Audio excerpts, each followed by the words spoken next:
며칠 전에 상당히 자극적인 제목의 뉴스가 올라왔습니다. 퇴출되는 오메가3, 오메가3 도움 안 돼, 금지 권고 같은 기사들인데요. 결론적으로 제가 예전에 이 영상을 통해 드렸던 이야기와 달라진 게 없습니다. 이번에 발표된 게 어떤 내용인지, 오메가3의 실제 효과는 어떤지 다시 한번 살펴보겠습니다. 자, 이번에 논란이 된 그 문헌입니다. 만성 관상동맥 질환 환자 관리를 위한 가이드라인인데요. 대부분은 오메가3와 관계없는 이야기고, 오메가3에 관한 내용은 크게 3군데 정도에서 언급됩니다. 여기 In Patients with CCD부터 시작되는 내용에서 오메가3를 비롯한 비타민 C, D, E, 베타카로틴, 칼슘은 CCD 환자의 CVD 위험을 낮추는데 이득이 되지 않는다고 설명하고 있어요. 여기서 말하는 CCD는 만성 관상동맥 질환을 말하고 CVD는 심혈관계 질환을 의미합니다. 그러니까 쉽게 말씀드리면 오메가3를 비롯한 몇몇 영양성분들은 만성 관상동맥 질환 환자의 심혈관계 질환을 예방하지 못한다는 이야기예요. 중요한 것은 만성 관상동맥 질환 환자라는 표현입니다. 이 내용을 전부 기억할 필요는 없습니다. 뉘앙스만 이해하셔도 좋아요.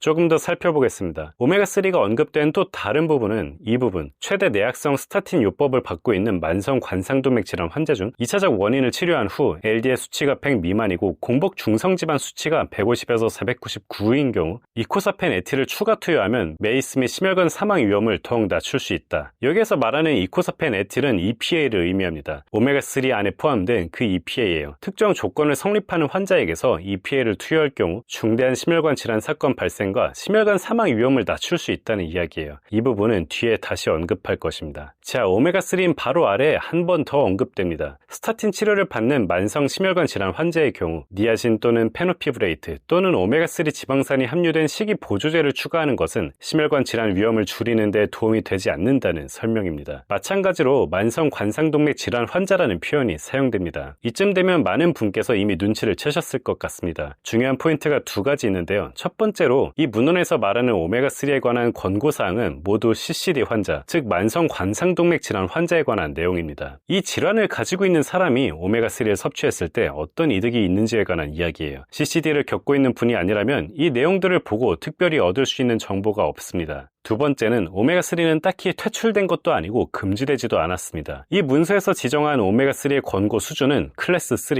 No Benefit입니다. No Benefit, 즉 이득이 없다. 얻을 수 있는 이득과 손해가 동등할 때 클래스 3, No Benefit이 매겨집니다. 만약 기사에서 언급한 것처럼 금지되었다는 표현을 쓰려면 클래스 3, 함 등급이 매겨졌어야 맞습니다. 이 문헌의 내용을 요약하면 관상동맥 질환 환자의 심혈관계 질환 발병률을 낮추는 데 있어서 오메가3의 섭취가 특별한 이득이 없기 때문에 딱히 권고하지 않는다. 이게 정확한 표현입니다. 사실 이 내용은 특별히 새로운 것이 아닙니다. 이 가이드라인 문서가 엊그제 발표되었을 뿐 관련된 연구는 이미 수년 전부터 보고되고 있었어요. 특별히 새로운 연구 결과가 발표된 게 아니라 과거에 있었던 연구들을 종합해서 의견을 내놓은 것이 이번에 발표된 가이드라인입니다. 저 기사의 제목만 보고 야 오메가3 쓸모없대 먹지 말자 이런 뉘앙스로 온라인에 많이 퍼지고 있는데 전혀 사실도 아니고 애초에 그런 내용의 문서가 아니란 이야기예요. 자, 그렇다면 대다수의 일반적인 분들께는 오메가3가 어떨까요? 제가 지난 영상에서 설명드린 내용과 다르지 않습니다. 먼저 알아두셔야 할 것은 오메가3 영양제는 두 가지 관점에서 바라봐야 합니다. 심혈관계 질환을 예방하고 심장 건강을 유지하는 목적으로 섭취하는지 아니면 단기간에 체감할 수 있는 염증이나 안구 건조를 완화하는 목적으로 섭취하는지에 따라 오메가3의 섭취 전략은 달라집니다. 심장 질환의 예방 목적으로 오메가3를 섭취하는 경우 먼저 전제해야 할 것이 있습니다. 현재로서 오메가3 영양제는 실제 생산 섭취와 비교했을 때 예방의 측면에서 효력은 훨씬 떨어지고 부작용의 가능성은 오히려 높습니다.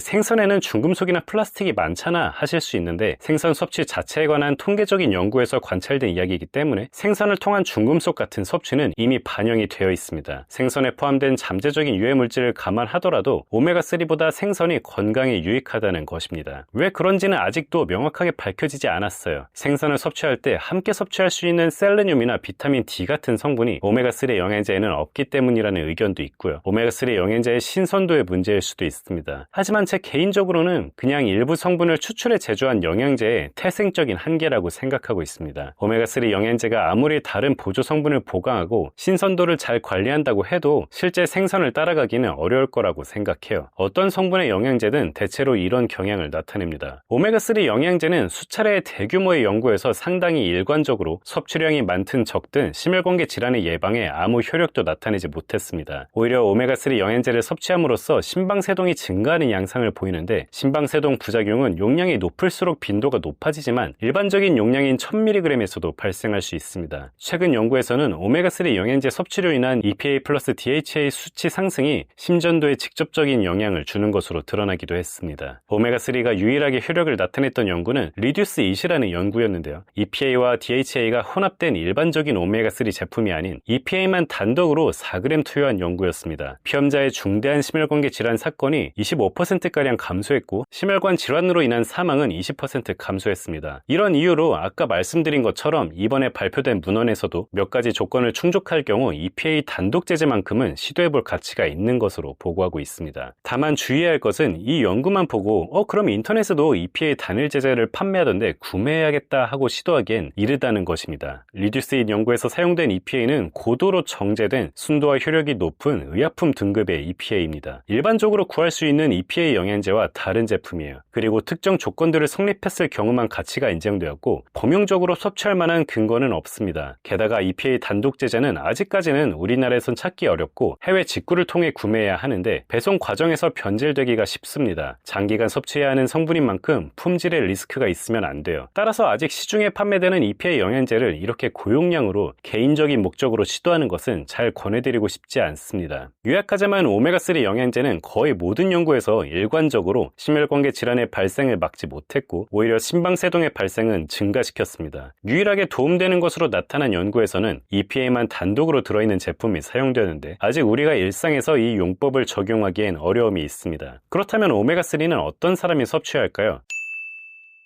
예방의 측면에서는 저는 이 바이탈 연구를 참고해서 권해드리고 있습니다. 이 연구는 EPA와 DHA가 혼합된 오메가3를 통해 대규모로 진행되었으며, 다른 연구들과 마찬가지로 심혈관계 질환 예방을 입증하는 데 실패했습니다. 하지만 이 연구에는 주목해야 할 세부 내용이 한 가지 있는데요. 피험자들을 세부적으로 분류해서 생선을 주 1.5회 미만으로 섭취하는 군을 별도로 분석했을 때, 오메가3 영양제를 섭취함으로써 중대한 심혈관계 질환 발생은 19%, 그리고 심장마비 발생은 40%가량 감소하는 것으로 나타났습니다. 이 경우 심방세동의 발생 가능성으로 인한 리스크보다 예방을 함으로써 얻는 이득이 훨씬 크다고 볼 수 있습니다. 일상에서의 생선 섭취량에 따라서 오메가3 영양제의 효용성이 달라진다는 이야기예요. 그래서 저는 예방 목적으로 오메가3를 섭취하려면 일주일에 생선을 2회 미만으로 드시는 경우에만 섭취하라고 말씀드립니다. 이 경우 오메가3를 고용량으로 섭취하기보다 EPA 플러스 DHA의 합으로서 1g 안팎으로만 섭취해도 충분하고 더 안전합니다. 그리고 또 다른 경우가 있습니다. 아까 언급했던 오메가3 영양제의 두 번째 관점, 예방 목적이 아닌 즉각적인 체감을 얻기 위해 섭취하는 경우입니다. 보통 피부나 관절 염증의 완화가 목적이거나 안구 건조의 개선을 위해 섭취하는 경우일 것입니다. 이 경우 일상에서의 생선 섭취량과 큰 관계없이 오메가3 영양제를 시도해 볼 수 있습니다. 수년간 장기적으로 섭취하는 것을 전제로 하기보다 심한 기간에 집중적으로 섭취하는 것을 목표로 하세요. 그 이유는 앞서 설명드린 오메가3의 잠재적 부작용입니다. 다만 평소에 생선을 거의 안 드시는 분이라면 심장 건강을 챙기면서 염증과 안구 건조에도 도움을 얻는 식으로 겸사겸사 꾸준히 섭취하는 것도 괜찮을 것입니다. 단기간만 섭취한다면 하루 1g에서 많게는 3g까지 섭취하는 것도 괜찮고, 장기간 섭취한다면 하루 1g 내외로 세팅하시기 바랍니다. 별다른 목적도 없이 남들이 좋다고 했다는 이유로 영양제를 먹으면 안 된다는 이야기를 자주 드렸을 것입니다. 오메가3는 거기에 정확하게 해당하는 영양제입니다. 남들이 건강에 좋다고 했다고 무작정 드시면 안 됩니다. 평소에 식사를 통한 생선 섭취가 충분하다면, 그런데 염증이나 안구 건조 같은 특별한 개선 포인트가 없다면 오메가3를 섭취하지 않는 것이 낫습니다. 다만 평소에 생선을 잘 드시지 않는다면 관리 목적으로 하루 1g 내외로 섭취할 수 있고요. 단기간 체감을 원해 섭취한다면 높게는 하루에 3g까지 시도해 볼 수 있겠습니다. 관련해서 궁금한 점이 있으시면 언제든 제 홈페이지를 통해 문의 주시기 바랍니다. 오메가3에 관한 내용이 아니라 어떤 내용이든 제가 답해 드릴 수 있는 질문이라면 상관없습니다. 답변이 며칠 정도 걸릴 수 있으나 모두에게 답을 드리고 있으니 편히 문의 주세요.